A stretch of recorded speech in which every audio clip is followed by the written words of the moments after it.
This is truly breaking news. Ukraine has prepared to bomb targets in Russia that have been left without air defense in order to protect the victory parade in Moscow. Vladimir Putin has pulled a huge amount of air defense resources to Moscow for the military parade on May 9th, leaving other regions completely exposed. The Ukrainian drone forces intend to take advantage of this, and this was promised by the commander of Ukraine's drone forces, Robert Magyar Brody. At the same time, President Zelensky also hinted at this, noting that it's not necessary to bomb the parade itself, but it is definitely worth attacking completely unprotected targets across Russia, especially since Russia has already violated its own ceasefire, which was declared by Vladimir Putin. It is important to note that on the eve of May 9th, Ukrainian President Volodymyr Zelensky made a statement emphasizing that Russia's military actions on May 8th showed how Ukraine would act today, on May 9th.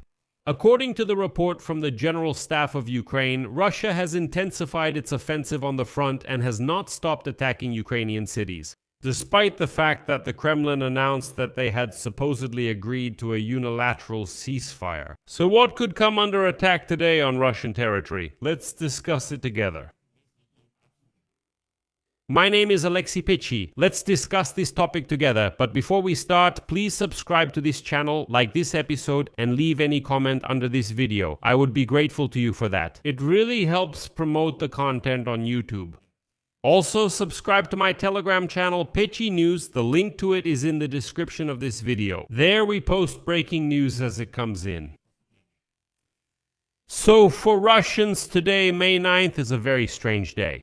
On one hand, they celebrate Victory Day, but on the other, they're trembling with fear that a Ukrainian missile or drone might hit them. They're so scared that all week long, the Ministry of Foreign Affairs of the Russian Federation and the Kremlin have been shouting at the top of their lungs, "No, don't touch us or we'll bomb you." There's a time for making threats, but when someone repeats the same threat several times, first of all, it means they won't actually carry it out. And secondly, they're so scared that they're desperately trying to convince everyone. He says, "No, believe me, I'm really ready to do this." Everyone says, "Oh, come on, just sit quietly already." He says, "No, you don't understand." That's how the Kremlin behaved all week. Vladimir Putin told Russians that victory over Ukraine is inevitable, but on Saturday, May 9th, there will be no rumble of tanks or rockets on the cobblestones of Red Square in Moscow.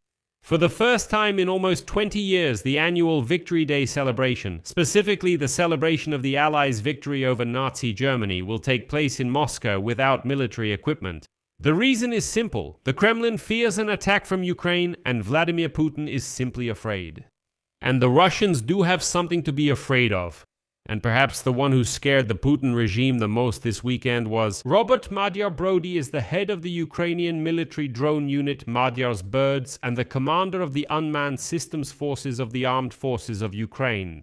In recent months, it was his unit that carried out a series of long-range strikes on targets deep inside Russia, including ports, oil refineries, and missile factories. And now, in an interview with The Guardian, Magyar admitted that a symbolic strike on Red Square would, of course, attract the attention of the whole world. But he says that Ukraine is more likely to land a blow where Russian air defenses are much weaker.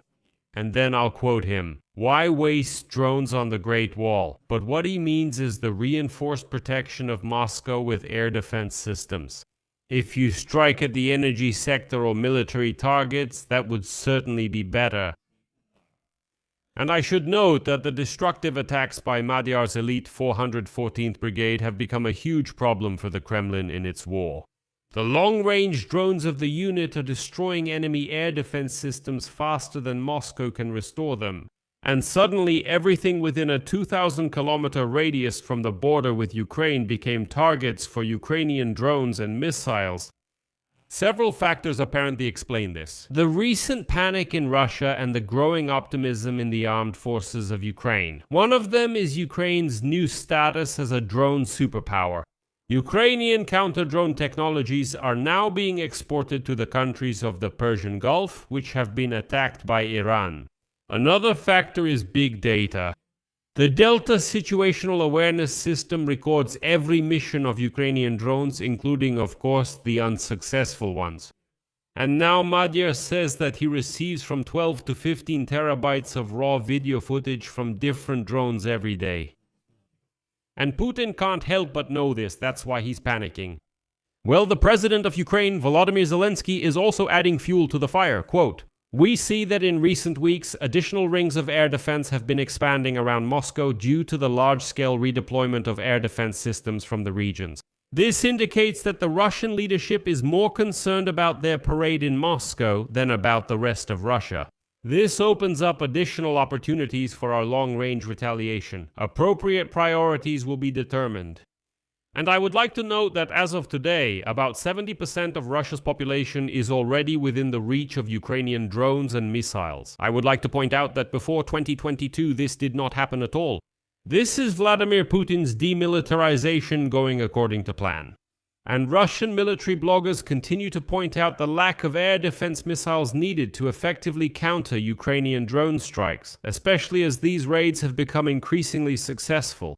The scale of Russia's energy infrastructure and the scattered nature of its facilities across most of the country, of course, create a fundamental problem for air defense. There are just so many potential targets in Russia that need to be protected. Vladimir Putin decided to protect the Victory Day parade in Moscow and, of course, his own palaces. Unlike industrial or military facilities, even a small number of successful hits on oil facilities can have huge consequences because oil products are highly flammable. Storage tanks and pipelines are generally not armored or reinforced, so it's much easier to hit them. A few drones that break through with small warheads can simply damage the roof, and in the case of an oil refinery, there's a good chance they could cause a major fire or a huge explosion. And on the eve of May 9, the president of Ukraine, Volodymyr Zelensky, made a statement emphasizing that Ukraine will respond in kind. On May 8, on the Day of Remembrance for the victims of World War II, the president of Ukraine reminded everyone about the struggle of previous generations of Ukrainians against the occupiers. He noted that the fight for freedom is once again taking place on Ukrainian soil in the eastern regions, in the Dnipropetrovsk, Sumy, Chernihiv, and Kharkiv regions, and in Donbass. According to Zelensky, the current war has become a continuation of the struggle against an aggressor who is trying to impose the order of the last century on the world. Zelensky emphasized that Ukraine intends to preserve its independence and protect the people's right to life. In conclusion, Zelensky reminded that the Ukrainian side had stated its position in advance and is ready to respond in kind in response to the actions of the Russian adversary. Next is a quote, "Right now there are many new threats coming from Russia. Even though we have given them an absolutely logical and clear position, we will act in kind." On May 8, they started with shelling, there was assault activity on the front, drones are being used, and yesterday they carried out even more airstrikes. We also gave our responses in kind. Tomorrow depends on what we hear today, said Volodymyr Zelensky on May 8. Well, that's why today in Russia, it seems to me, will be quite an interesting day. Friends, and here I want to make an important announcement for Ukrainian-speaking viewers of this YouTube channel. Today I launched a new YouTube channel where I broadcast exclusively in Ukrainian, posting daily roundup videos. At the end of each day, there will be one episode in Ukrainian where together with you we recap the day, with a focus of course on internal Ukrainian topics and on geopolitics, which in one way or another affects developments in Ukraine. So, friends, those of you who speak Ukrainian who are watching me from Ukraine, I strongly ask you to follow the link in the pinned comment today to my new YouTube channel. Of course, subscribe, watch the first episode, and leave your comments. In general, support the new YouTube channel. In order for YouTube to start ranking it right away and for as many Ukrainian-speaking viewers as possible to see our episodes, I'll leave it at that.